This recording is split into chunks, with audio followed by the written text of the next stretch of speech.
Okay, in this video I'm going to talk about something called the vertical line test. Now you remember in previous videos we talked about what a function is, and we said a function is a unique member of the domain, or the x values, or the inputs, which will produce one and only one corresponding member in the y-axis, or the range, or the outputs. Okay? And we said we wrote it like this. F of x was equal to some kind of a y. Now if you were to, and we said you would produce basically out of this an ordered pair, x and a y, right? So the function itself actually produces some kind of a graph. You'll notice here that I've got a linear equation. Here I've got a parabola. Here I've got a parabola that's been put on its side. And here you notice I have a circle. So the question is this: how do I know that these are functions themselves? Okay, so if I had, for example, the equation, and I had, an f of x, and I said this produced a y, all right, and I could go back, and I really could figure this out, right? You know how to do that. For example, if I knew 2 points on a straight line, if I knew that point and that point, from 2 points you can actually get the equation for a straight line, which would make it, then you could figure out whether it's a function or not by replacing the f of x and the y. We know this is a quadratic equation when it has a degree of 2. You remember that. Same thing with this one, except the x and the y's have been switched. And here there's a circle, which is squared x's and squared y's. That's how you produce that. But the question again is, how do I know that these are functions, right? Well, there's something called a vertical line test. And basically a vertical line test says this: if you can draw a vertical line through the graph of your function, and it only crosses one time, anytime you draw that line, it only crosses once, you've got a function. Okay, so let me say that again.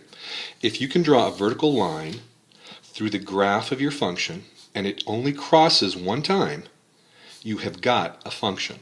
Again, that means that for every x, there's only going to be one y. Right? So when I put in this x value here and go up to the y, there it only crosses one time. Same thing over here. Let's check. So this basically, any straight line this direction, or even a horizontal line, would be a function, wouldn't it? Let's try parabola. Let's do the vertical line test. If I were to draw a vertical line straight through there at any point, notice that I'm only crossing the graph one time. Okay? That makes this a function. Parabolas are functions. Now let's go down here. Let's turn our parabola off on its side, right? Now watch what happens when I draw a vertical line. How many times am I going through the graph of the line that's been graphed, right? I go through 1, 2 times. This is not a function.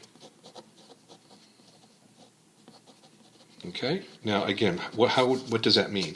That basically means when I put the input, which is this x, look at the two values that I can produce. I can produce this y right here, or I can produce this y down here. So graphically I would be saying something like this.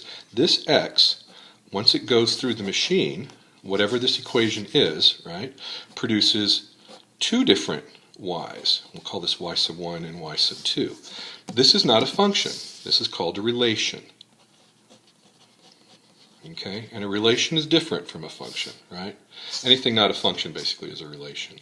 Okay, now these are just as important. I mean, these are they have their uses as well, but they're just not functions. Okay.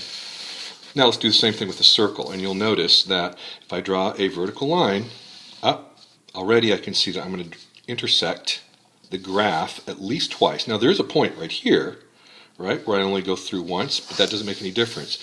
If you draw a line, a vertical line, anywhere through the graph and it hits twice, again, you do not have a function. Again, we would say this is not a function. Okay. So, but we know that circles are like important things, sure, but they just don't happen to be functions. It's just some kind of a correspondence or a relation.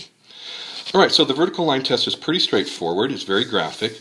Draw a straight line through there. A vertical line rather, and if it only crosses once, you've got a function, which is an important piece of information for later on. Okay, I hope that helped.